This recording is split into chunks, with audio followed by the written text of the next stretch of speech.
श्री शिवाय नमस्तु।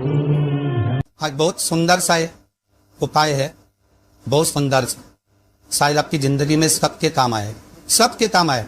शिव महापुराण की कथा कहती है एकादशी के दिन जिसको प्रैक्टिकल करना है वो यहाँ से जाकर भी कर सकता है, कहीं पर भी कर सकता, करना जरूर।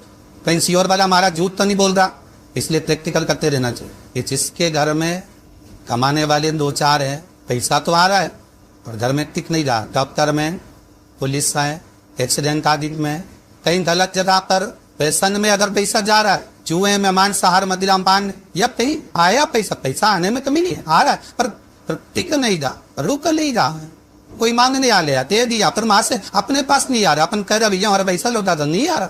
तो महाराज शिव महापुराण की कथा कहती है एकादशी के दिन गंगा के जल में मात्र 7 बेलपत्री डाल कर जो नंदीश्वर भगवान अर्थात जो शंकर जी के शिवलिंग के सामने नंदी होता है, उस नंदी के चरण पर गंगा का जल चढ़ाकर बेलपत्री शिव पर समर्पित कर देता है, उसके घर में रुपया रुपना चालू हो जाता है। फिर वो गलत जगह पर नहीं जाता, गलत स्थान पर वो धन जाएगा ही नहीं। बेटा अगर व्यसन में पड़ा हुआ है, मदिरा पान का पड़ा हुआ है, मांसाहार में, जुए आतिक में जा रहा है, तो भी लग रहा है कि मेरा बेटा गलत मार्ग पर जा रहा है, मैं तो दोस्ती गलत हो रही है, वो सही जगह है। कई लोग इसको धन के लिए बताते हैं, संपदा के लिए अर्थात जिसका व्यापार नहीं चलता, जिसके घर में पैसा नहीं आता, या नौकरी नहीं लग रही, या सर्विस नहीं लग रही, आप अप्लाई कर रहे हो, जगह जगह जहाँ पर इंटरव्यू भी दे रहे हो और पैसा नहीं है, उसके लिए भी प्रयास किया जाता है। पर उसके लिए यहाँ पर जो धन के लिए करते हैं उसके लिए विष्णुपदी के लिए करते हैं महाराज। जैसे गंगा की तल में तुलसी के 11 पत्ते डाले जाते, कितने पत्ते डालते हैं? 11 तुलसी के पत्ते डालते हैं, और उसको किसी भी नारायण के मंदिर में, राम कृष्ण शिव शंकर, राम कृष्ण भगवान विष्णु दत्त आदि जितने नारायण के मंदिर है, उस मंदिर में किसी भी पात्र में, एक छोटे से पात्र में उसको भरकर रखी जाते महाराज। उससे भी जॉब, सर्विस, नौकरी में सफलता प्राप्त होती। परंतु वो भी एकादशी को ही होती, कुछ देर तक पात्र को रखा जाता है, तो वही पात्र का जल किसी भी वृक्ष के नीचे डाल दिया जाता है, उससे भी नौकरी ले पाएंगे। शमी की पत्ती, शमी वृक्ष का जो महत्व पहले कहा है, शमी वृक्ष की पत्तियां अदालत में या कानूनी कोई प्रोसेस के अंतर्गत कानूनी कोई कार्रवाई हो गई है या कोई अटका है काम, तो शमी की पत्तियों को एकादशी के दिन 5 जगह पर चढ़ाया जा, उस कार्य को निपटान। पहला अशोक सुंदरी की जगह पर। अशोक सुंदरी की जगह कहाँ है आपको मालूम है, पहले भी बताया। जैसे ये शिवलिंग है, ये जलाधारी गोल, उसके सामने ये चरण, बीच में जो एक मोटी सी लाइन होती है वो अशोक सुंदरी की जगह है। तो अशोक सुंदरी की जगह पर शमी पत्थर को चढ़ाया जाए।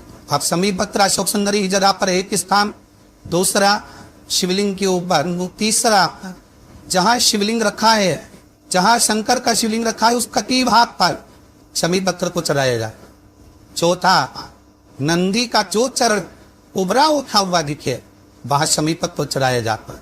पांचवा शंकर भगवान के मंदिर के द्वार पर शमी पत्थर चढ़ाया जाता है। केवल एक ही बात चढ़ाना चाहिए, जिस कामना से चढ़ा रहे हो, या अदालत में कार्रवाई चल रही हो, या कोई प्रशासनिक परेशानी आ गई हो, या कोई काम अटका पड़ा हुआ है, तो उसके लिए चढ़ाए। 5 स्थान है, 5 स्थान के लिए सभी पत्थर को आप 5 चढ़ाएंगे, आपकी प्रशासनिक जो व्यवस्था है वो सुचारू हो जाएंगी, वापस पे तकलीफ नहीं आएगी। शमी पत्थर की मार बहुत तकलीफ है और नहीं हो रहा काम, बहुत दिनों से लगे हो, नहीं हो रहा। हरा मूंग ले जा, मूंग के दाने तो रहते हैं घर में, केवल 31 मूंग के दाने लेकर जाइए, 31 चावल के दाने लेकर जाइए और 31 ही बेलपत्र लेकर जाइए। शंकर जी के मंदिर में जाओ, 3 चीज लेकर जाओ, मूंग के दाने, चावल, बेलपत्र। चावल जो 31 लेकर गए हो, अपनी कामना कर कर शंकर जी की देहली पर रख दो, चौखट पर, कहीं पर भी एकांत में उसको रख दिया। मूंग के जो दाने लेकर गए हो 31, वो नंदी के पास में, जो नंदी का पांव ऊंचा रहता है उस पांव के पास रख दीजिए। और जो 31 बेलपत्र लेकर गए हो, वो 31 बेलपत्र अशोक सुंदरी वाली जो जगह है, आपको पहले बताया है कथा में, अशोक सुंदरी का स्थान, ये शिवलिंग, ये जलाधारी, जार से पानी बहता है, उसके बीच में एक मोटी सी लाइन होती है, जो शंकर भगवान की छोटी लड़की अशोक सुंदरी का स्थान है। शिव जी के 13 बच्चे हैं, 13 बच्चे में सबसे छोटी लड़की अशोक सुंदरी यहीं पर विराजमान होती है। जहां से पानी नीचे गिरता। प्रत्येक शिवलिंग के सामने एक मोती सी लाइन होगी, उस मोती सी जो लाइन है अशोक सुंदरी, वहां पर जो 31 बेलपत्र लेकर अगर हो अपनी कामना कर कर पीला चंदन लाल चंदन ललाकर उस पर समर्पित करते जा। उसकी कंजी जहां से पानी बहता है उस ओर होना चाहिए। आप निवेदन कर कर देखो, अपने आप आपका काम हो गया होगा। अवश्य निवेदन को करो। क्यों भटक रहे? जिन नर्दा लड़कियों का विवाह नहीं होता, अशोक सुंदरी वाली जगह, सबको आगे में अशोक सुंदरी की जगह, अशोक सुंदरी वाली जगह पर साय हल्दी की बिंदी रख दी जाए। लड़का लड़की जिसका विवाह नहीं हुआ उसका हाथ रख दिया जाए और वही हाथ की छाप पीपल के वृक्ष पर 5 लगा दिए जाए। महाराज 3 महीने में उसका विवाह पक्का हो जाता है। शनिवार के दिन जो पीपल के वृक्ष में सरसों के तेल का दीप लगाता है वो शनि कभी परेशान नहीं कर। एक बात हमेशा ध्यान रखिएगा, मान लो अगर कोई भारी रोग हो, ऐसा शनि महाराज के कारण हो गया हो, अच्छे काम करते करते उल्टे हो रहे हैं, होते किसी किसी के साथ में विपरीत परिस्थिति आ जाती है। अच्छा करने जाओ बुरा हो जाता है, अच्छा कर्म करने जाओ बुरा हो जाता है। तो पीपल के वृक्ष की जो छाल देखिए, पीपल के वृक्ष में जो छाल लगी होती है, उस छाल को घिसकर चंदन बनाकर भगवान शंकर का स्नान कराकर अभिषेक कराकर पूजन कराकर, पूजन कराने के बाद में पिपलेश्वर महादेव का नाम लेकर, कौन सा महादेव? पिपलेश्वर महादेव का नाम लेकर वो जो घिसी हुई छाल होती है उस छाल का तिलक भगवान शंकर को लगा लो और उसी का थोड़ा सा भाग अपने कंक पर मस्तक पर लगाना प्रारंभ कर दो। धीरे धीरे जो विपरीत दशा है वो सुधारना प्रारंभ हो जाती है। और नाम याद रखना, पिपलेश्वर, पिपलेश्वर महादेव। यदि कोई व्यक्ति आपका पैसा खाकर चले गया हो, रुपया नहीं दे रहा हो, बहुत प्रयास कर लिया आपने, कोई अपने मकान पर अपनी जमीन पर कब्जा कर कर बिखाए छोड़ नहीं रहा है, तो महाराज का बर के तख्ते के ऊपर, बर के पैर के नीचे बालू का शिवलिंग बनाकर उसका पूजन करें। यदि अदालत में कोई कार्यवाही चल रही है और केस नहीं निपटना, तो वही शिवलिंग पर बर के पैर के नीचे जो आपने बर के पत्ते के ऊपर शिवलिंग का निर्माण करा है बटकेश्वर महादेव का, उनके ऊपर दही चढ़ा दो। दही पर चम्मच में धीरे से निकाल कर ले आइए, रुमाल पर उस दही को लगाकर अदालत में जेब में रखकर लेकर चले जाइए, विजय आप की होगी। बात बटकेश्वर महादेव जीवन का सुख प्रदान करने। आज भी नियम है, जिस लड़के लड़की का विवाह नहीं हो रहा हो, शादी नहीं हो रही हो, बहुत परेशान हो गए, कहीं मंगल है, कहीं राहु है, कहीं केतु है, कहीं काय सब दोष है, कहीं कुछ है, बच्ची का विवाह नहीं हो रहा, बार बार देखने आते हैं पर विवाह पक्का नहीं होता, कुछ ना करिए, चंदन की 3 बिंदियां और उस अशोक सुंदरी के स्थान पर हाव कर लगवा दीजिए और उसी 3 बिंदी में से थोड़ा थोड़ा सा चंदन जहाँ पर लड़का लड़की सोते हैं उस कमरे में लगवा दीजिए। 6 महीने के अंदर विवाह पक्का हो जाए। श्री शिवाय नमस्तुभ्यम, सब बोलिए एक बार जमकर, श्री शिवाय नमस्तुभ्यम। हिंदी का जरूर कर रहा, शिवर वाला हमारा झूठ का नहीं बोल रहा, शास्त्रों की बातें हमारे जीवन में हमें सुख प्रदान करे, इसलिए भाव आनंद करते हुए आज थोड़ी कदर आपको विराम देते हैं। आइए भक्तों, आज जानते हैं षटतिला एकादशी 2025 कब है। षटतिला एकादशी व्रत जाने तिथि, पूजा, मुहूर्त, महत्व और विधि के बारे में। षटतिला एकादशी माघ महीने के कृष्ण पक्ष की एकादशी 11वें दिन को कहते हैं। षटतिला एकादशी का दिन हिंदू कैलेंडर के अनुसार बेहद शुभ दिन माना जाता है और इस दिन दुनिया भर के भक्त षटतिला एकादशी व्रत उपवास रखते हैं और भगवान श्री हरि विष्णु को प्रभावित करते हैं और उनका आशीर्वाद पाने के लिए उनकी पूजा करते हैं। इस व्रत को पाप हारनी के नाम से भी जाना जाता है, जिसका मोटे तौर पर मतलब होता ऐसा कुछ जो सभी पापों को नष्ट कर दे।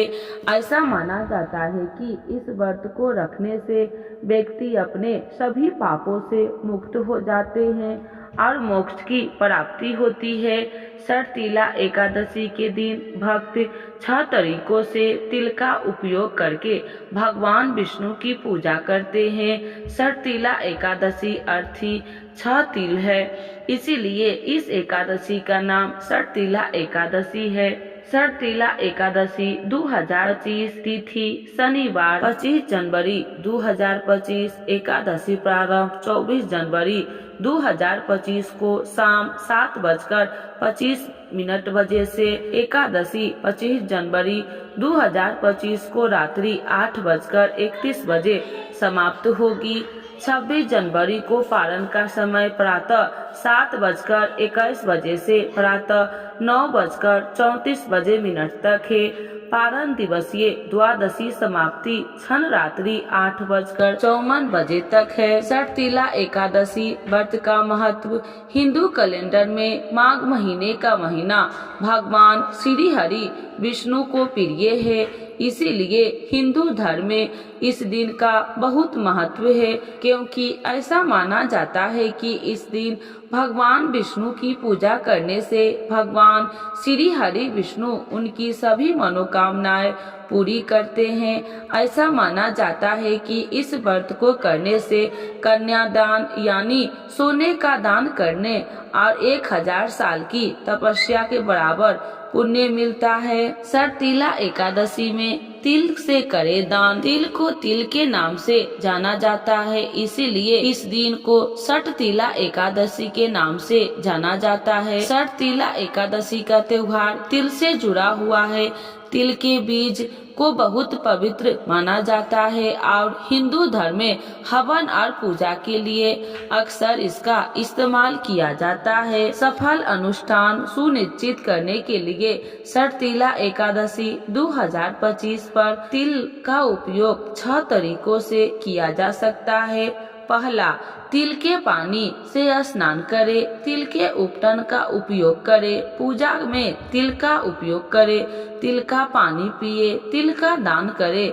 तिल की मिठाई और व्यंजन बनाएं। एकादशी व्रत की विधि। एकादशी व्रत की विधि की 10वीं तिथि की रात्रि से शुरू हो जाती है। मान्यता है कि इन विधियों का पूरी श्रद्धा से पालन करने से व्यक्ति के जीवन में सुख समृद्धि आती है। तो आइए जानते हैं सर्तिला एकादशी के दिन किन किन विधियों का पालन करना चाहिए। 10वीं तिथि के सूर्यास्त के बाद व्रती को भोजन नहीं करना चाहिए। नारद पुराण के अनुसार इस दिन व्रती को सुबह जल्दी उठकर अपने दैनिक कार्यों से निवृत्त होकर तिल युक्त जल से स्नान करना चाहिए। स्नान करने के बाद भगवान विष्णु का ध्यान करें और व्रत का संकल्प ले। अपने मंदिर में भगवान श्री हरि विष्णु की मूर्ति या चित्र स्थापित करें। मूर्ति और उसके आसपास तिल और गंगा जल छिड़ककर मूर्ति या चित्र को पंचामृत से स्नान करवावे, जिसमें तिल अवश्य शामिल होना चाहिए। घट स्थापना के बाद घी का दीपक जलाए, धूप बत्ती जलाए और भगवान को तिल के साथ फूल और मिठाई अर्पित करे। विष्णु सहस्त्र नाम का जप करे और पूजा करे। घर के मंदिर में भगवान श्री हरि विष्णु की मूर्ति के सामने विष्णु आरती का पाठ करे। इस शुभ दिन पर तिल का दान करना सबसे महत्वपूर्ण अनुष्ठान में से एक माना जाता है, क्योंकि ऐसा माना जाता है कि आप जितने तिल दान कर सकते हैं उतने ही दिनों तक स्वर्ग में वास कर सकते हैं।